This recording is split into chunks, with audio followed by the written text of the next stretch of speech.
gene of Phil Collins will determine my placement of fills. When you hear a big that's the gene in me that's influenced by Phil Collins. When you hear some of the, that's, the gene in me that is Dave Weckl, Vinnie Caliuta, and when I had that phase in my life where I obsessed on that. When I try to flip this cymbal inside out, all apologies to my Meinl rep, that's the gene in me that grew up in Sacramento with the Deftones and grew up with Farr and Papa Roach and was very influenced by rock and heavy rock at that. So, I hope you enjoy, and then and I'll give you guys some stuff to work on to build your creativity. That's going to be the focus of today's clinic and masterclass, is how do you work on being creative? It's one of the hardest things in the world. There aren't a lot of books on it, and I'm hoping I can give you guys something tangible to fix that.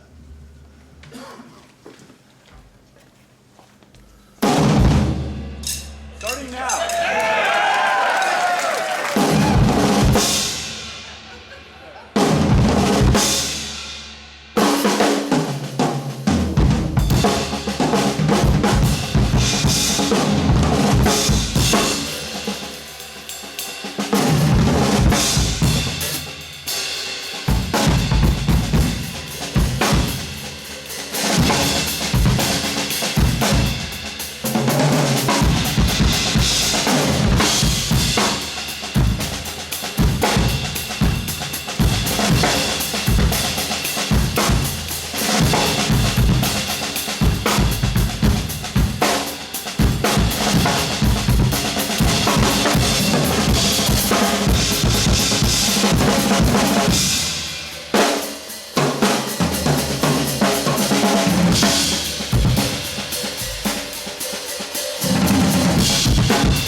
So, if anybody caught that stick, I only have 4 here. Right there on the floor. Oh, kick ass, right.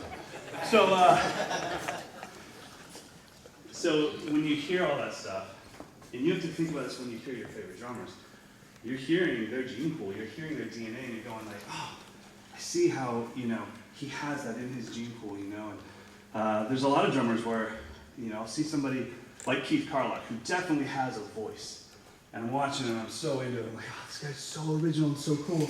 And then for a split second, I get a glimpse at something in his gene pool that I recognize. And I go, oh, he must have been into Dave Weckl at some point, or he must have been into this or that. Or even some of the other, I guess, pop, rock drummers. And you'll see like an early influence, like okay, this guy's one of the greatest drummers in the world, but at some point he was into Ricky Rocket. Because look at that, like that's so left over from the 80s, and it's so cool to see that in somebody's genes.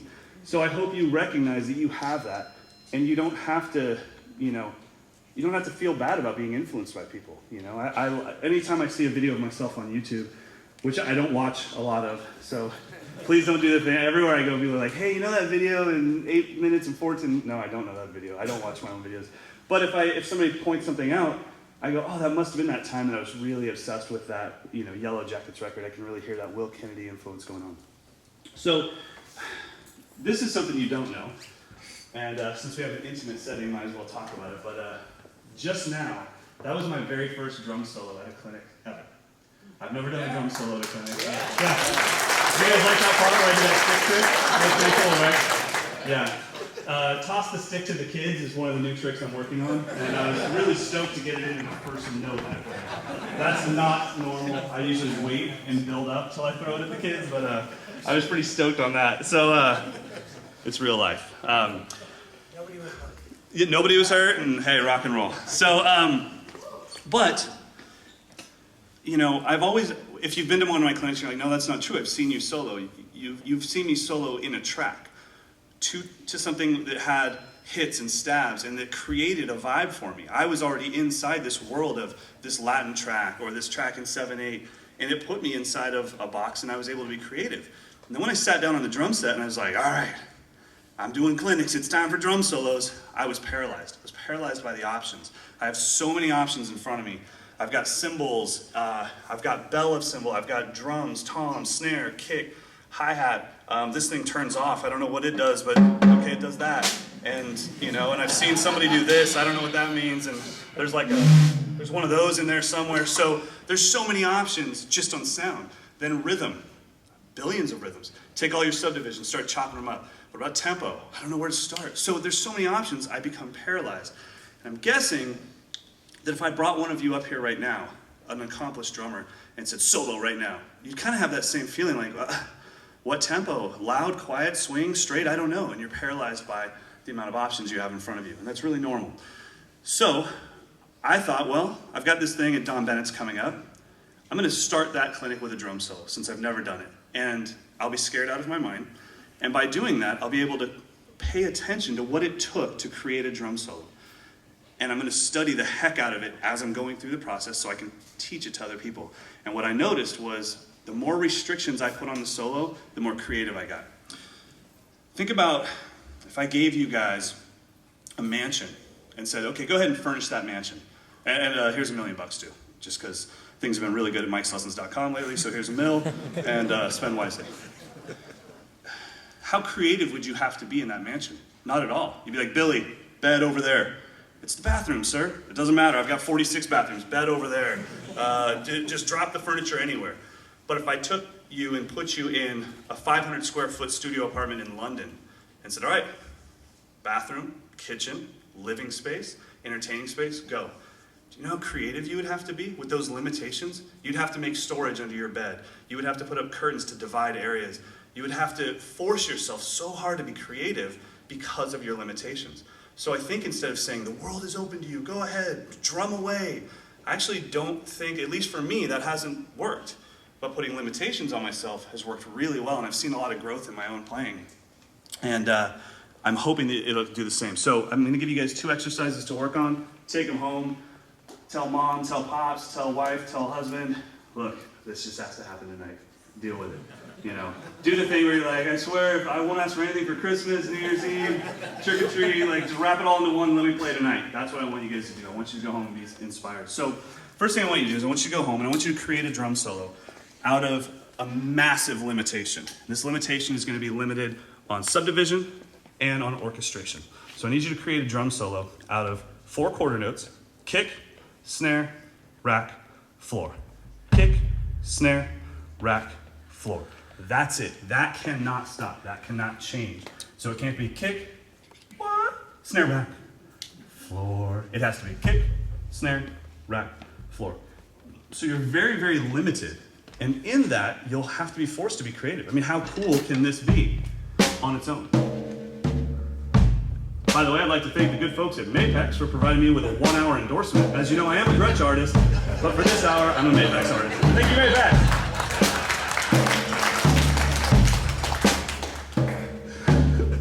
I'm sure that's going to be on YouTube later today.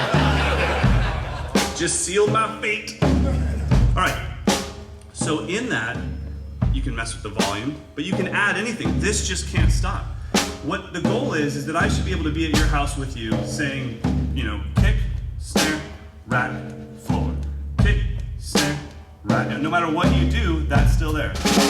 Rack, floor. Kick, snare, rack, floor. Kick, snare, rack, floor. Kick, snare, rack, floor. Kick, snare, rack, floor. Now, your show-off licks aren't going to work in this. Your YouTube Mike Johnston showed me this peppermint crossover bizzle bizzle. It won't work. So you're gonna have to be creative. I saw Aaron Spears do this with Usher. Won't work. You're gonna have to be creative. You're gonna have to really focus on feel and volume.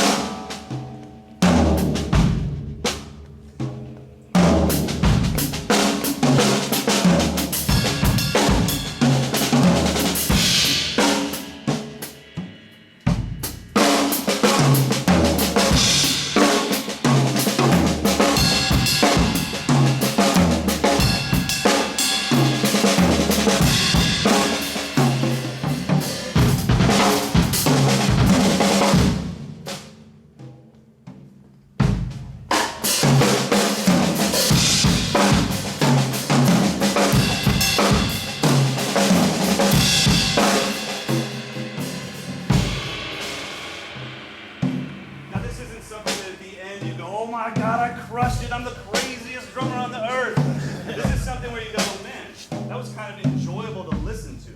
This isn't about being the man. This is about making something where when Ant, what's your last name? Soltera? That's awesome. Soltero. Okay. So when Aunt Soltero comes over, and she's like, what's your first name? And she's like, David, will you play me a drum solo? You think Aunt Soltero wants to hear?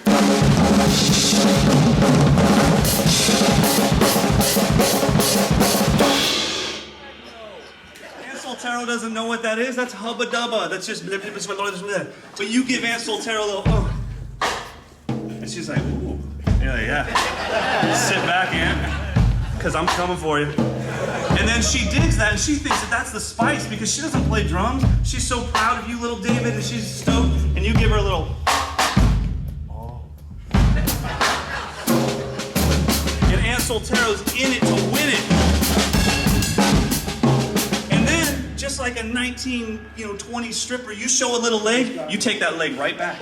So you give Aunt Soltero, and then take that leg right back. And she wants more. She wants to see more. And you give it to her.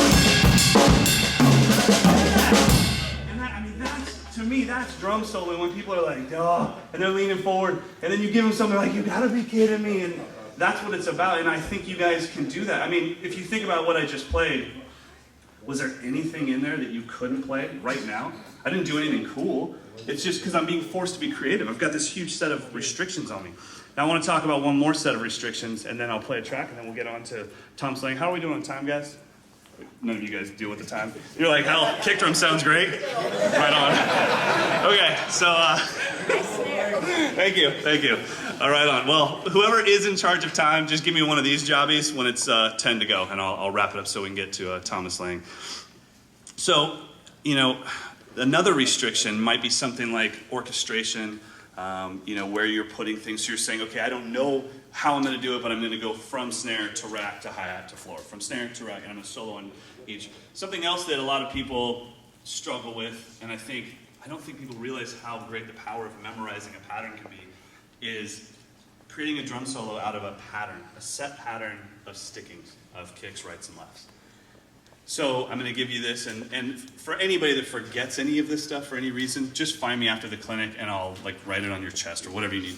So this is kick, right, left, left, right, left. It's 8 notes long. 8 notes. Kick, right, left, left, right, left.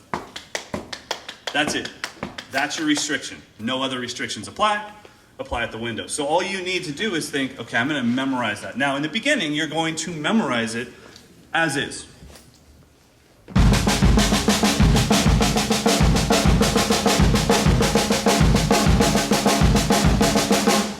But what's great about a restriction is the boredom will set in. Now, you know you can't break any rules. You can't change that. But you can play as fast as you want. You can play as slow as you want. You can break that rhythm up. I didn't say what you had to hit. Hit your leg. Your leg is an awesome rest. It makes a rest sound. So if I split my hands like this,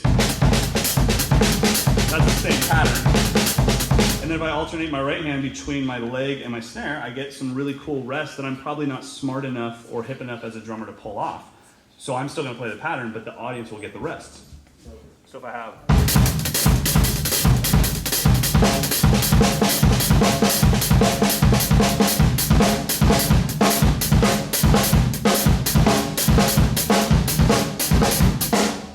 I would have never come up with that sound on my own, but my leg, being a rest sound, came up with that. So there's so much you can do, but it's a restriction, it's a box. So I'll kind of show you some ideas. For me, when I work on stuff like this, I definitely work out things on purpose first. So I say, I'm going to try to do this. I'm going to try to cross my hands over every other time. And then I'm going to try to do it as eighth note triplets against the pulse. And then I'm going to try to do this. And then once I have a little bit of vocabulary, then I take it and say, okay, now it's heat check time. Can I just sit down and make this happen? So I'll kind of show you some examples. And I hope that you'll try to pay attention to the pattern. In your head, try to think kick, right, left, kick, right, left, kick, right, left, kick, right, left, right, left. Because if I hit a kick and then I chill, I got to get in a right, left. Right, left, kick. Right, left, right, left. And so I got to stick to the pattern no matter what.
All that being said, guys, you got two things to work on when you go home. Make a solo out of kick, snare, rack, forward. This is all for your aunt or your uncle. They're gonna dig it, I'm telling you. And then once you have that down, you can break the rules once you can stick to the rules. Then you can go, ka, doom, doom, go, da, raka, doom, suka, doom, taka, ukla, do, cat, do, clat, do, clat, do, clat, te, cat, suka, doom, doom. You know, you can break it once you can stick to it, and it'll really make your solo a lot more enjoyable than, by the way, these are all the fastest notes that I know. Like, it's cool. It's cool being on, in a Ferrari at 200 miles an hour, but at some point, if you're on a road in a Ferrari at 200 miles an hour, at some point, doesn't the inertia wear off and you're just sitting still? So, I mean, you guys do know that we're traveling at like 14,000 miles an hour through our solar system right now, but it doesn't feel like much to us because we've always been doing it. But if somebody was like, oh, by the way, stop the solar system and start, we'd be like, oh my God! It'd be the craziest thing in the world. So you have to stop the solar system every once in a while and then start it back up. And that will give you the ability to do that stuff. All right, I'm going to play a track for you now. This is a fusion thing that I did. And the reason why I'm playing this, and this will be kind of the end of my clinic, the reason why I'm playing this is because the fusion guitar player came to me and he wanted a restriction. He wanted a restriction as the solo. And it was really cool because I was kind of in this concept already, and his restriction was he wanted quarter notes. And then just drum solo, but that never stops. And I was like, are you serious, dude? Like, that's my cool hand. That's where all the cool stuff comes from. Why are you limiting my cool hand? You know, right hand, I mean, that's the hubba bubba, but the cool stuff's over here. So, you know, I mean, talk about being forced to be creative. I had to sit there, in the beginning, I literally couldn't even play in between. It was like, you know, and I was right into home bass. Whatever your home bass groove is, that's where I would go. And it took a really long time to just hit one hit. All right.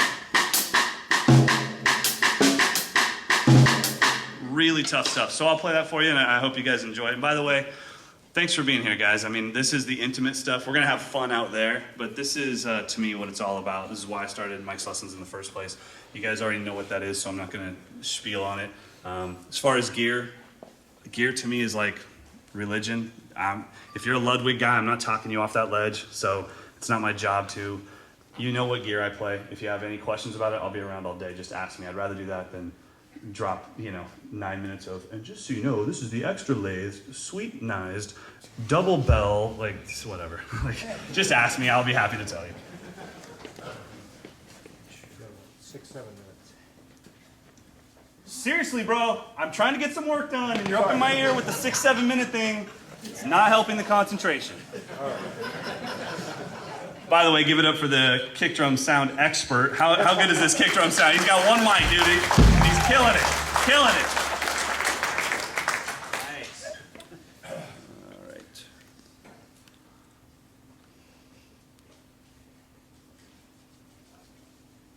All right, guys, here we go.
hope you guys all have a blast today. Please soak in the amazing talent that's around you, for sure. I mean, how often do you get to like be hanging out and be like, this guy's pretty, holy crap, that's Thomas Lang. You know, like that's pretty rad. That you just like, you think you're just standing next to him and you're like, oh, that's Tim Alexander. Oh my God. So soak in that for sure. But that's rare. This that you have right here, this is more normal. These are the drummers that are around you. Soak this in, get phone numbers, make friends. Do me one favor, one huge favor. This is the last thing I'll say and we'll get Thomas Lang up here. You guys know that I kind of come from a YouTube background, which has its strengths and weaknesses. I almost threw up in my mouth a little there. It's a pretty big breakfast, I won't lie. Oh, right on, that'll help. Now it'll be soupier when I throw up. Thank you, I appreciate it. All right, you guys know I come from a YouTube background. I'm sure you know of the hatred and the chaos that is on YouTube, and it's pretty insane. A great drummer will put up a video and it's just nonstop, you suck, all that stuff. Travis Barker's better, my brother's faster, whatever. We're used to that. It's not a problem. Problem is, we've got guys that are starting to play right now and don't know about that world. And they're in their late 30s, late 40s, late 50s, or maybe they're kids. And they're gonna make a video of themselves doing their very best, the best they can do, playing a cover tune, playing anything. And they're gonna put it up on YouTube to show their friends. And what's gonna happen? They're gonna get slammed. You suck, you're a loser, your hi-hats are whack, why do you play Zildjian instead of Sabian, whatever. It's just constant negativity. Well, to us that grew up with YouTube, it's like, par for the course. To somebody that's brand new to it, they're gonna quit our instrument. We're gonna lose a family member. They're gonna take that drum set back to Don Bennett's and say, you know what? I'll try soccer instead. Like, I don't wanna do this. This is insane how much hatred is out there. So do me a favor, when you get home today, you're not gonna stop the hatred and the negativity. That can't be done. That comes from insecurities. What you can do is you can overpower it with positive comments. So find a YouTube video, any video, I don't care how good the guy is or how bad the guy is. Find that video and just say something nice, because you don't know, you might actually save a family member and we get a new drummer for the rest of our lives in this cool community that we have, just because you said, man, your hi-hats are crisp. That's all that dude needed. He just needed one thing that didn't tell him how bad he sucked. Because you know what? He doesn't suck. She doesn't suck. This is the day that person started, and this is Buddy Rich at the end. Every one of us in this room is in between somewhere. So who cares? You're not worse than me, you're not better than me, you're just somewhere else on the timeline. You're either where I used to be, or you're where I hope to be someday. So it's my job, if you're before me in the timeline, it's my job to go back in time and remember what my limbs felt like at that time. And go, man, dude, you're doing great, keep at it. Those double strokes do take a long time to get over the hump. Just give them some encouragement. Can you guys do that today? Yeah. A little positive, folks. I appreciate it.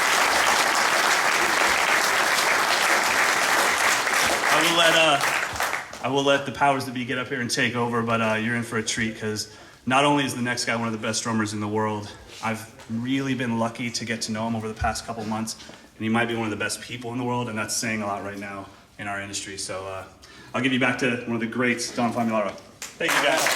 Once again, Mike Johnston, let's hear it for him. Unbelievable, unbelievable. Great job, great message.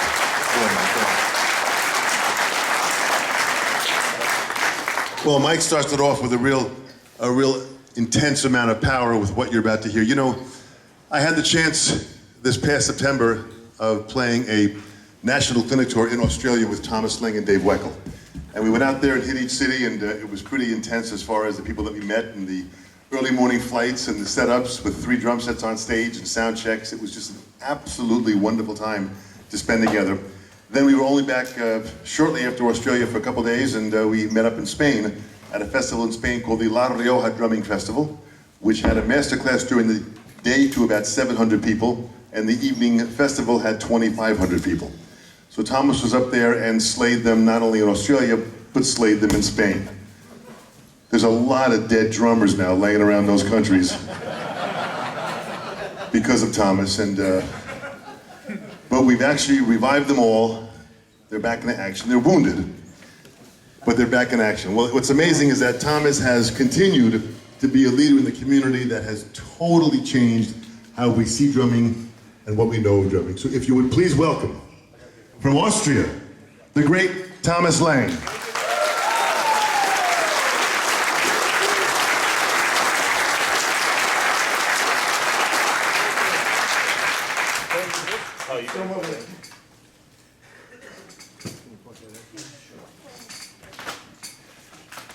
Thank you, Don. Hello. How's it going? You good? To tie my shoes. These are my special, extra fast shoes. Thank you.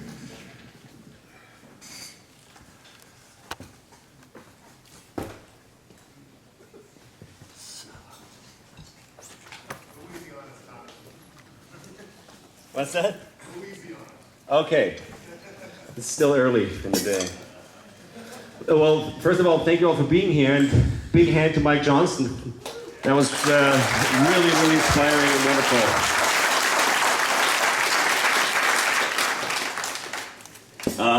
I'm going to be playing the new TD-30, a Roland drum set.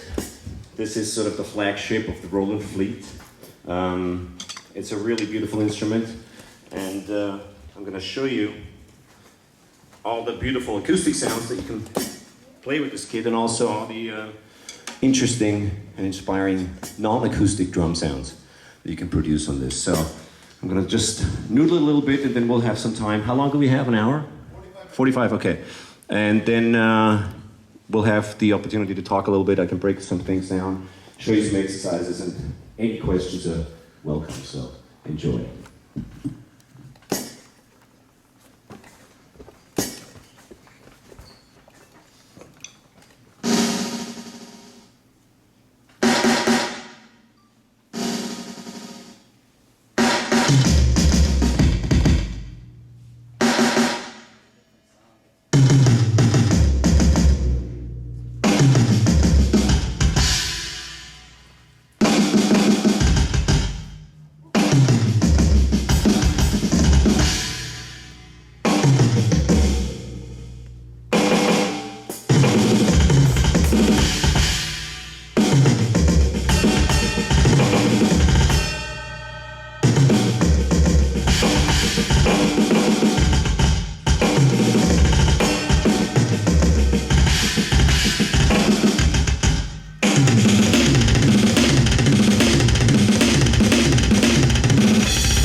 So, anyways, this is the TD30 Roland drum set. It's very sensitive.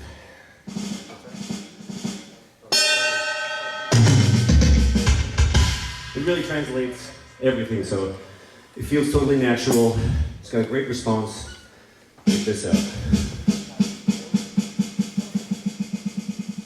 pretty nice.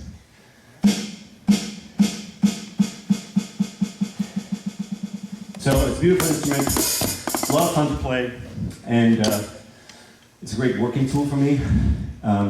It's got individual outputs. It's got MIDI out. You can load your songs on a USB stick, upload sounds, anything you like. It's got cool tracks to play too.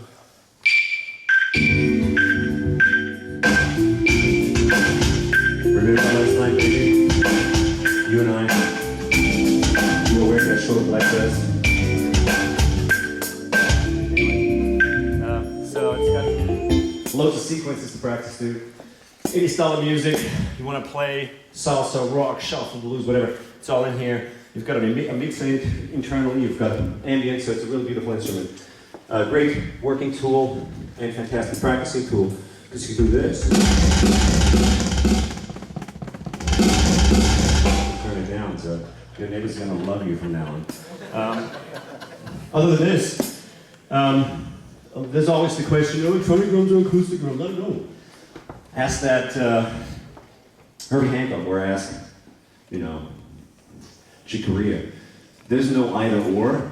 There's always both, because this is a drum set that produces sounds it can't produce on acoustic drums, and 95% of all music recorded and produced today is recorded with computers, sequences, drum machines. There's sound replacing on acoustic recordings, so it's important to know about electronics. It's important to be able to use them, and it's essential to have the right sounds to produce music authentically and idiomatically correct. So you can't show up for a Beyoncé gig when the song is this.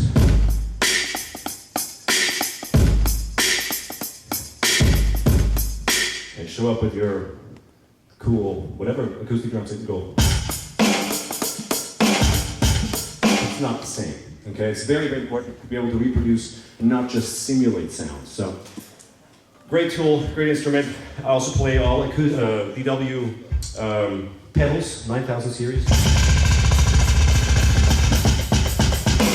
And DW hardware, and Thomas Lane acoustics. You guys have any questions about gear, about techniques, about anything musical, creative, or technical? Yes, please. Yeah, so what you just played was great, and it was really like an aggregate of a lot of solos into one big solo. And so for Mike, maybe limitations is kind of something that helps him with his creativity. Is there something that goes through your head mentally when you have to be very creative in a situation like that? Yeah, you can be creative in many different circumstances. If limitations, I think, force you to be creative. If this is fantastic for practice and for learning to expand within a framework. If you have many choices, then it's also a matter of making the right choices at the right time. And this comes, I think, with experience. And when I play a solo for drummers, I'm not here to do this. I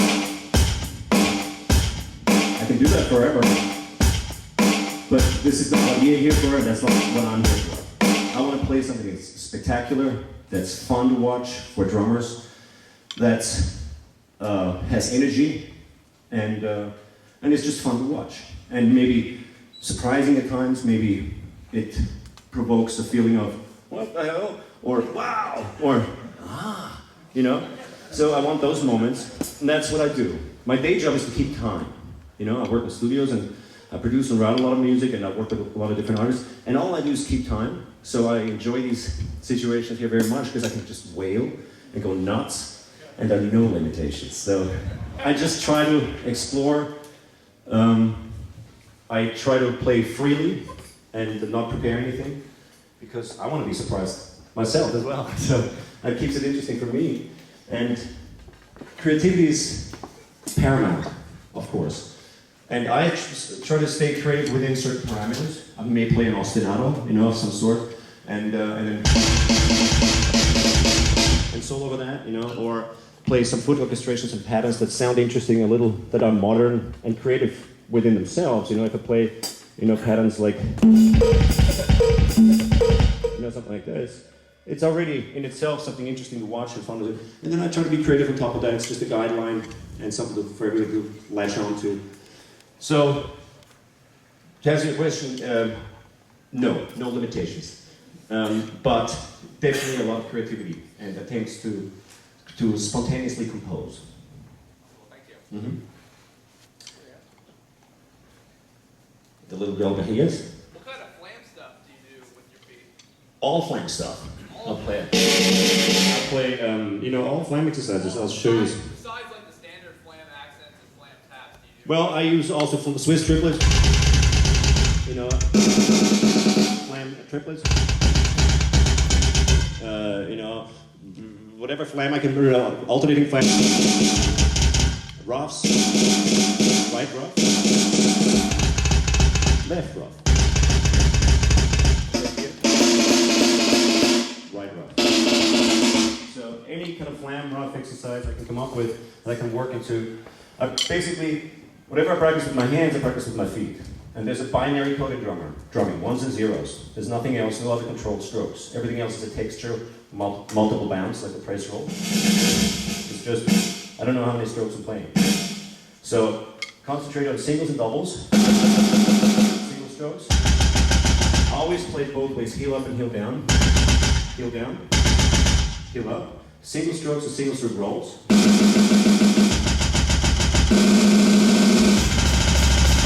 And then doubles and double stroke rolls.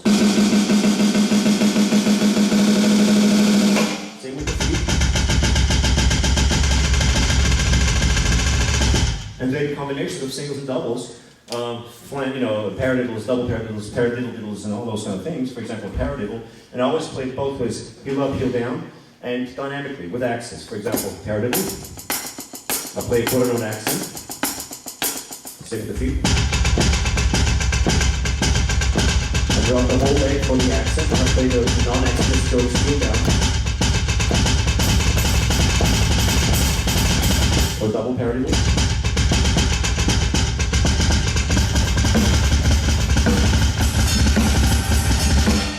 Kind of, you know, sticking exercise that you can think of. So all rudimental exercises, slams, all single stroke combinations, open ruffs, right, left, right, left, right, left. The feet, left, right, left. Four strokes, as singles, as doubles, or left doubles. Starting with the left foot. 5 strokes. Right, left, right, left, right, left, right, left, right, left, right.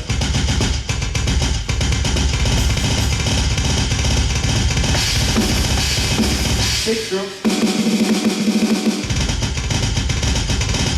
4.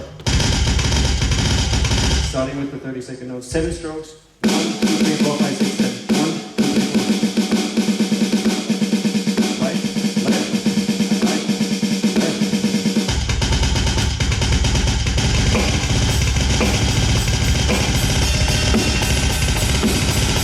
Anything you can think of. 10 strokes.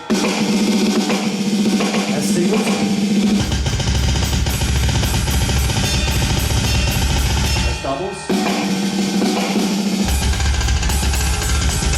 And then build it all together and play it in like marching exercises. Take stick control, play all the exercises with your feet, or I used to play Wilcox's book and NERD, you know, School of Drumming books, and just play.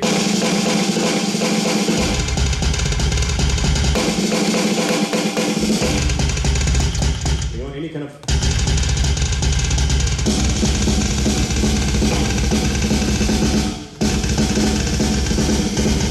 anything you can think of, you can play with your hands, you can pretty much play with your feet. And then it's a matter of coordinating the two components and working on coordination, independence, and interdependence.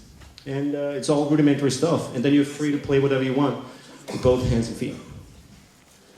And you know, if you don't have a girlfriend and no TV, no bicycle, this will keep you off the streets for a while. Yes, please. Notice when you're doing like the doubles and singles, you got like lots of intricate patterns that you're doing. Sometimes you're doing doubles with your feet just straight up. Yes. Sometimes if I'm swiveling. doing doubles, you're also doing like a Yes. forward side to side. It's my secret technique. No, but I do this mainly with my left foot because I always have, no matter whether I play two kick drums or a double bass drum pedal with a one kick drum, I always have a hi-hat stand to my left. And what I do is I try to avoid contact with the hi-hat pedal. So out of habit, I started playing more towards the inside of the drum set, away from the hi-hat pedal. And that became a habit. It's no valid technique per se. It's a weird compensation mechanisms in order to avoid bridging pedals without wanting to. So if I play just roughs, I'll play right, left, left, right, left, left, right now. You know, I'll play double strokes. So see, my right foot is more stable. I don't know if you can see that from here. And the left foot has a slight inward motion going on with the heel, simply to avoid contact with the hi-hat pedal. Yes, please. How old were you when you started drumming? Well, I was 21, so it was about 2 years ago. Yeah, I know. I practiced every weekend. No, I lied. I'm sorry, I lied. I was 5 years old when I started, so that's now 20 years ago. No, it's actually 40 years ago. So I started when I was 5 years old because I saw a drummer on TV, and he had a giant drum set. It was blue sparkle, long hair. He was the only one in the band sitting down, so I thought he must be the boss. He's got privileges in that band. And he was counting off the tunes, so obviously he was telling everybody what to do. And he started the tune with a ginormous drum fill, like this. And I was hooked. That was it. Actually, that came after that was my first sort of, introduction to drumming. And then literally like 2 days later, there was a band playing in a local village where I grew up in Austria, and I was 4 at the time. So I walked up to the drum set, which was the same size as me, the bass drum. And I stood right in front of the bass drum. The guy was doing... He was really wailing, and I stood literally right in front of the bass drum, and it blew me quite literally away, and I was hooked forever. It totally touched me and fascinated me. The power, the ginormous, chrome, shiny instrument, and the noise factor, so that was it, I was hooked. Yeah. I turned 12 in the middle of October. I started drums about 9 months ago, and I'm always great at it. You are? You want to come jam with me? You want to jam on that drum set? Come on, let's jam.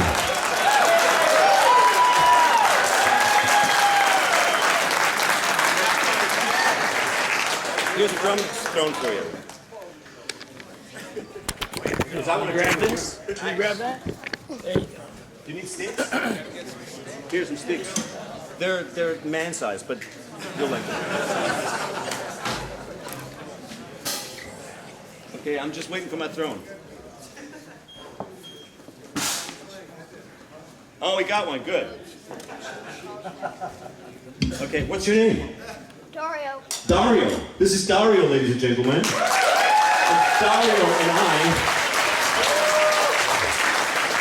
Dario and I are going to create a drumtastic scenario here for you. I'm going to be playing beat, Dario. I'll just play simple beat. And can you, Dario, play something that you feel super comfortable with? Something that you're really good at. Okay? Is that good? And I'll jam with you. Take it away! Lift. Oh, wow, look at that.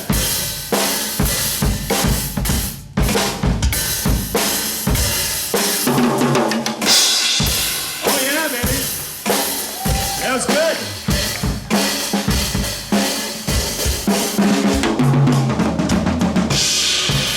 Oh, yeah.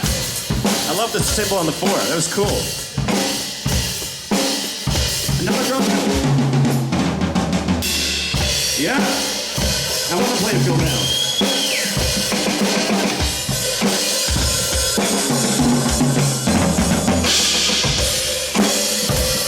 Oh yeah.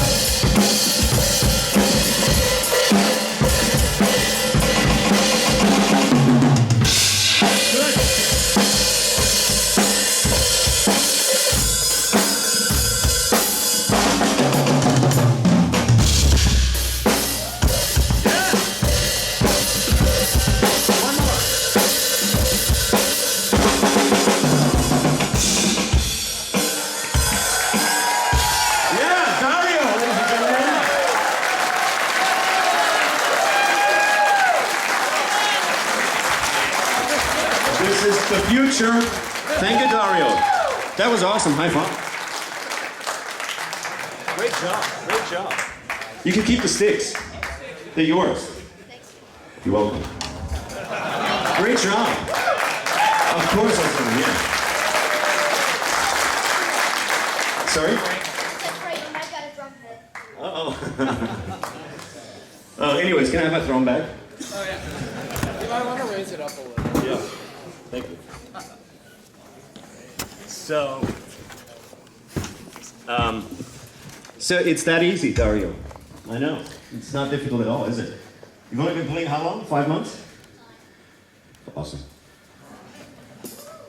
I was better than you that age.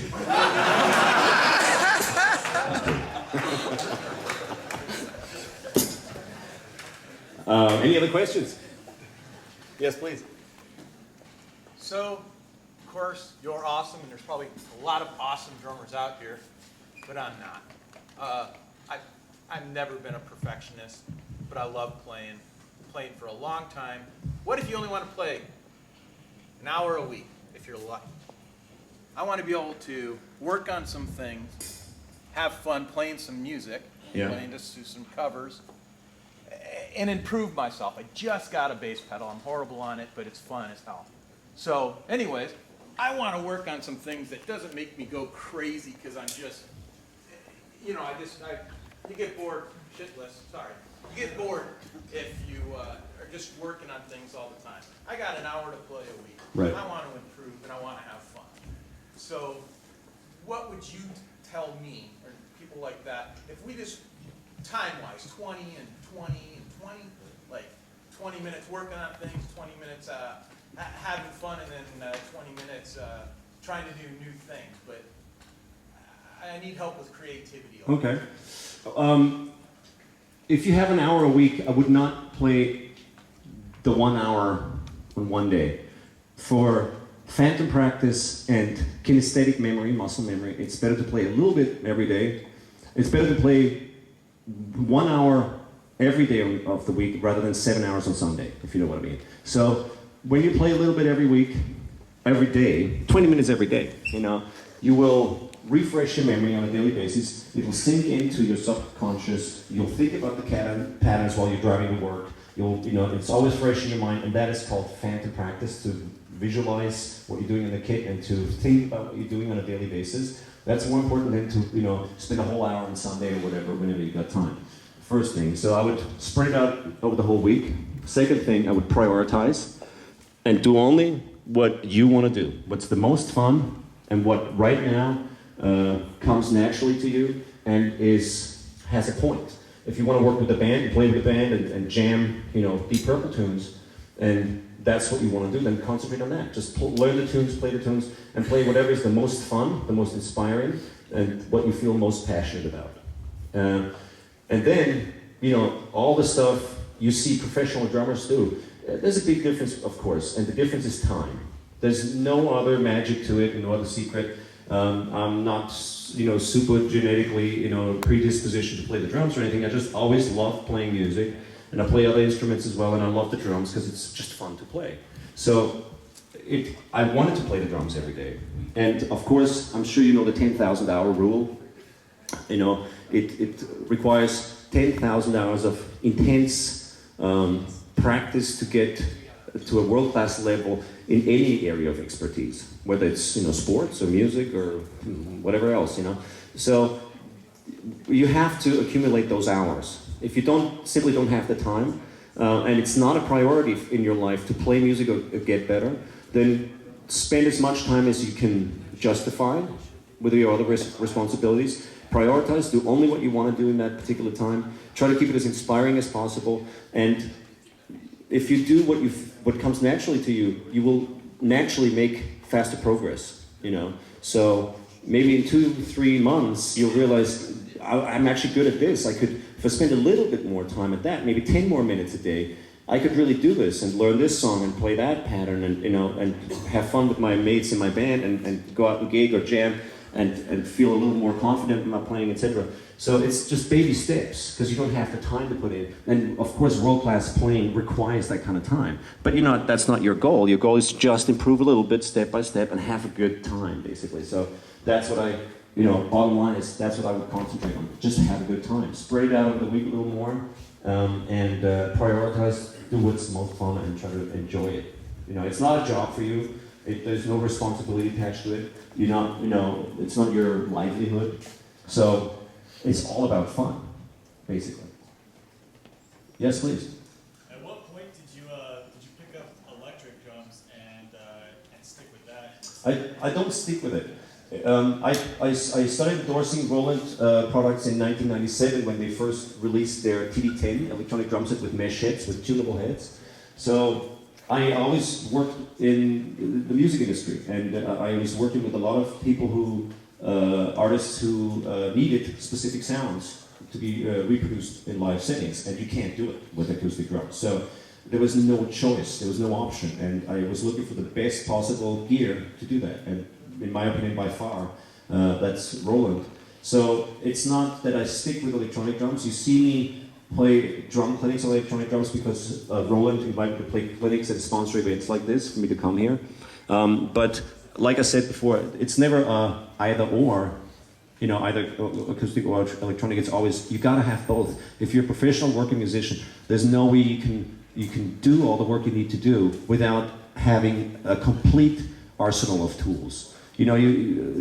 Chick Corea doesn't just play grand piano, and Herbie Hancock doesn't just play acoustic grand piano. He plays synthesizer, more than half the time, because he needs those sounds. He wants those sounds. Those sounds are essential for the composition, for the sound of the music in general, and it's the same with electronic drums. You can look at this as a synthesizer played with sticks. It's a complete drum set. It feels like a drum set. It's got tunable heads. It's got all the pads and all the mechanics like an acoustic drum set, but it has so many other options that it can't be neglected if you're a professional musician. So I play both, and I play definitely more acoustic drums than electronic drums, but for certain things there's just no option. You've got to have this instrument, and I think it's time for a lot of drummers, we're in the 21st century, to get acquainted with that idea that drums aren't just acoustic drums. There's a new way and a modern way of playing the drums, first of all, new drumming techniques, and also new instruments. It's like using a filofax instead of an iPad today. You can't show up for certain sessions with Kylie Minogue, and with my awesome acoustic drum set. Everybody's gonna go, we're gonna be needing a different bass drum sound, maybe something more like this.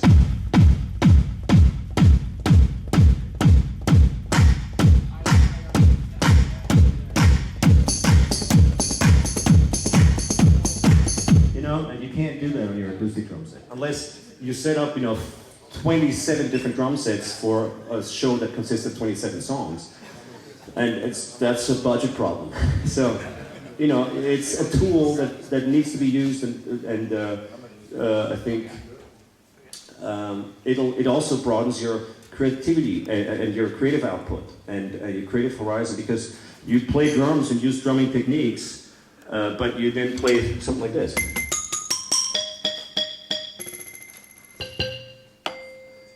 And something you can forget about all your groove playing, because this don't sound no good, So suddenly you're thinking melodically.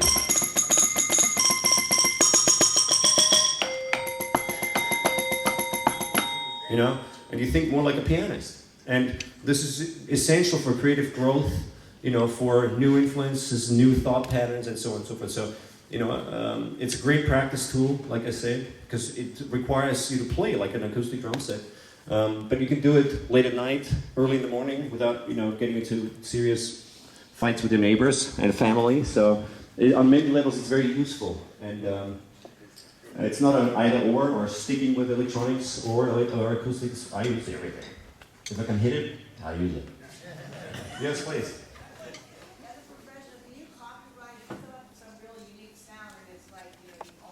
No, it's all yours. It's free. You can have it.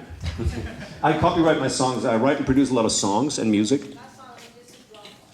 No, you cannot do that, in fact, unless it's melodic. It's unfair, and I think we all agree, but you cannot copyright drum beats only. There are master use rights on master recordings, and there's licensing issues with using, samples and things like that, but it's not a composition per se. So unfortunately, if you play, give me this.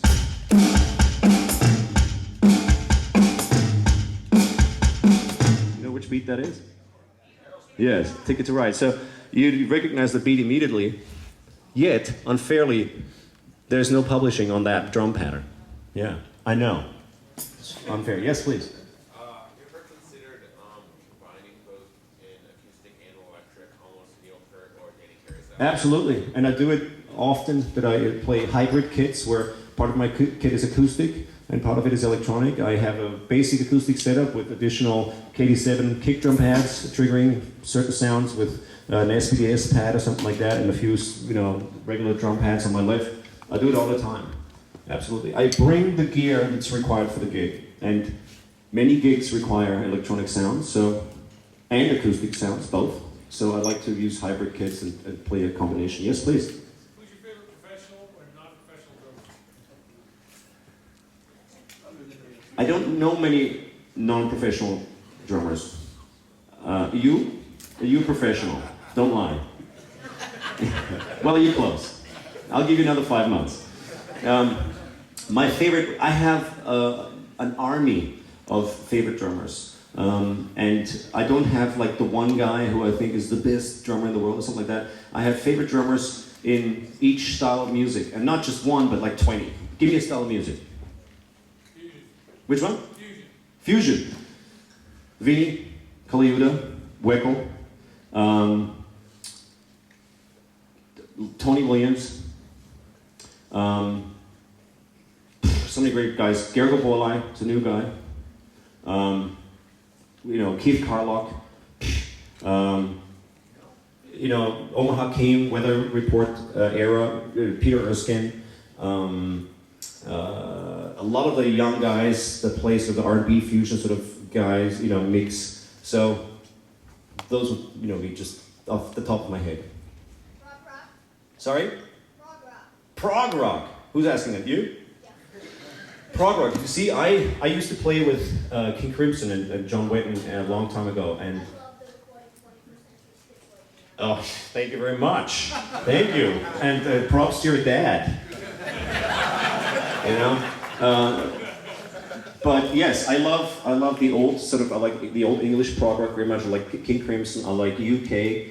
Of course, I like a lot of the new progressive metal and prog rock. Like of course Rush. I love.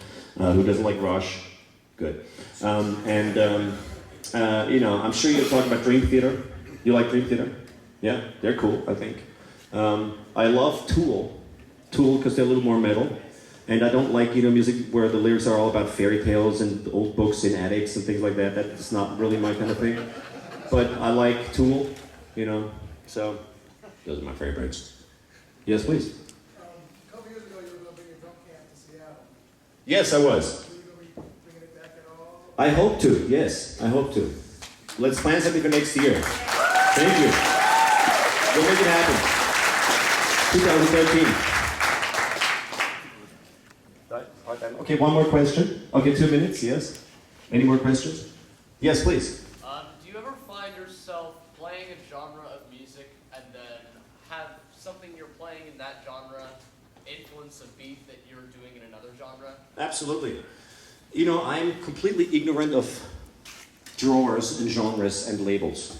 And I think it's fair to do that as a musician. You've got to be creative. My taste in music is super eclectic, and I will take crazy metal double bass drum fill and throw it into a jazz tune. I have absolutely no compunctional or thoughts about that. It's what I play, what I feel, what I want to play. If it's provocative, unusual, unorthodox, and unconventional, I like it. So it's important. It's music. This is about being creative, about having fun, about provoking emotions, and it's art. It's an art form. You can go nuts. And you can take, play jazz beats and metal music. and blast beats and jazz. There's no rules, and the more eclectic and crazy the combinations, I think the more interesting. So I do that all the time, yes. Yes, please. Farm animals mixed into that? Farm animals? Oh, here, I don't have, I'll try and find some cool sounds for you. Okay, check this out. Okay, I'm gonna go here, and I'm gonna put it in the snare drum. So I'll just run through some fun sounds for you. So, snare drum.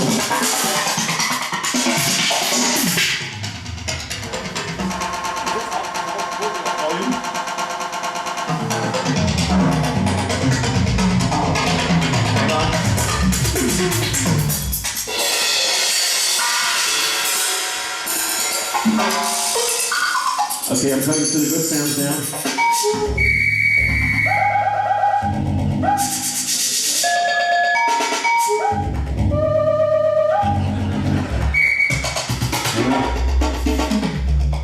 Get there.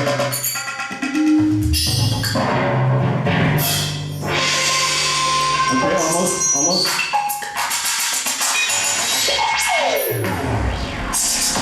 Here's somewhere.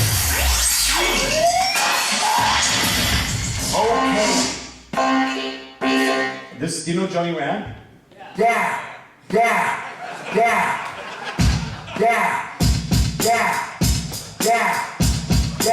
Or? Yeah. Okay. Okay. Yeah. Okay. Yeah. Okay. Yeah. Okay. Yeah. So, yeah, I do have all the fun sounds too. Thank you guys, thank you very much. Enjoy the rest of the show. Thanks for being here. Thank you to Roland for inviting me. And thanks to Don Bennett for putting on this crazy show. Enjoy the rest of the day. Thank you. Guys, let's hear it for Mr. Thomas Lang. Let's hear it. Thomas will be performing on the main stage inside, so we'll take a short little break right now. We'll see you guys in a little while. Thanks so much.